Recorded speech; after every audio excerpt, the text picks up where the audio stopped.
Welcome to Broken Entertainment, where I am wondering what in the world is going on with the video gaming industry. It's not an industry I follow all that closely. I do play a lot of video games, but I don't really pay that much attention to the industry. But two back-to-back events at Paradox Interactive, a company whose games I happen to buy, kind of caught my attention. This is at IGN. This is from a day ago.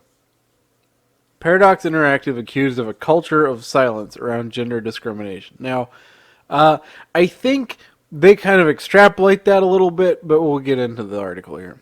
The union conducted an employee survey carried out at Paradox Interactive in August. Has reportedly accused the Crusader Kings creator of creating a culture of silence around mistreatment and gender discrimination at the company. Swedish publication, I'm going to mangle this, I'll just call it Break It. It was reported by GamesIndustry.biz. Reports that just shy of half of the respondents to a union-led survey felt that they'd experienced mistreatment at the company. The definition of mistreatment in this context has not yet been publicly laid out. As per Break It, 44% of the 133 people who took part in the survey answered to say they had experienced mistreatment at Paradox. The report states that while women made up only around a quarter of respondents, so here's two important things. Women make up a quarter of respondents, and 69% of female employees who took part said that they had experienced abusive treatment during their tenure. Meanwhile, around a third of male employees also said they had experienced mistreatment. So when I say they're extrapolating a little bit, it's because this is not a culture necessarily revolving around the mistreatment of women, although that's certainly a part of it. But you also have a third of male respondents who are also probably less likely to report it, indicating that they have been mistreated in some way. And I think that's more of an implication of a culture of mistreatment and probably psychological work hour kind of issues going on there. It's hard to say because they don't define mistreatment.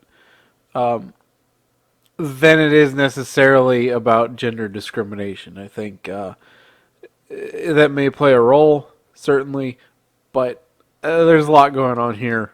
When you talk about a third of the male respondents as well, there's a lot going on, more than just bog standard gender discrimination. According to Break It, the union concluded the report by saying offensive treatment is a systemic and far too common problem at Paradox. The article goes on to say that employees at the company feel there is a culture of silence at the publisher, and very few employees who had experienced abusive treatment felt as though the issue had been handled and solved appropriately at a later stage. Following the news, Paradox issued a statement to Eurogamer in which it acknowledged that it was aware of a survey undertaken inside the company, and the results of the said survey were obviously not satisfactory. The full statement can be read as follows. We are aware of a survey undertaken inside the company on this topic, and of the results which are obviously not satisfactory. The management team wants to ensure this data is acted upon, but taking immediate direct action is legally difficult thanks to the informal nature of the survey, and thanks to the results being shared just before we underwent the CEO change, which has been a fairly busy time for us. We are currently working to reconcile the informal survey with our own internal research and are eager to take action. Paradox is now in the process of bringing in an external, neutral firm to conduct a thorough audit of our processes and a comprehensive employee survey. This will help us advance our effort towards all the subjects we've worked to improve in recent years.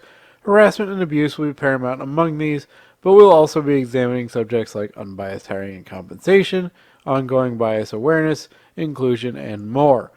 So the really interesting thing to me is you have this potential systemic issue going on at Paradox, and at the same time, the CEO was a woman. And I'm not saying that women are prone to that, because they certainly aren't, but I am saying that it kind of makes it hard. Either the CEO was totally blind to it, which is entirely possible, or it's hard to say gender discrimination. Now, I'm guessing the CEO is completely blind to it. There's so little that we know right now about this because you have terms that aren't even defined. You have incomplete internal surveys. You have this neutral firm coming in. I think we'll find out a lot more as this goes on. But you can't get a survey like this with that kind of a number of responders and have no problem. There's clearly something going on. What it is, it's hard to say right now. News of the report comes only days after Paradox CEO Ebba stepped down from the company. Her resignation, Paradox said at the time, came due to differing opinions and company strategy going forward. Despite the short time between the two events, the publisher's communications department, the CEO herself, and the company's new CEO, Frederick Wester, all reportedly denied there is a connection between the two events. The reported mistreatment of employees at Paradox is the latest in a series of similar cases to affect the industry. Earlier this year, the California Department of Fair Employment and Housing filed a lawsuit against Activision Blizzard with allegations surrounding gender discrimination and a frat boy culture at the company. The same agency has also been investigating the results of a gender discrimination lawsuit at Riot Games, whilst Ubisoft Singapore has been under scrutiny as reports surfaced it was being looked into by the country's national watchdog for harassment claims. What is going on? I'm baffled. And maybe it's because I don't follow the industry enough. Maybe somebody in the comments that knows more can let me know. Why are all these companies suddenly getting hit with this discrimination and harassment stuff? Like major companies. Blizzard is huge in gaming, and you're just getting hit with, and they're not denying it. There's not a fight here. They're all going, yeah, oops. So what is it about the gaming industry that seems to have made it so corrupt? Is it the money? Because I know gaming makes a crap load of money.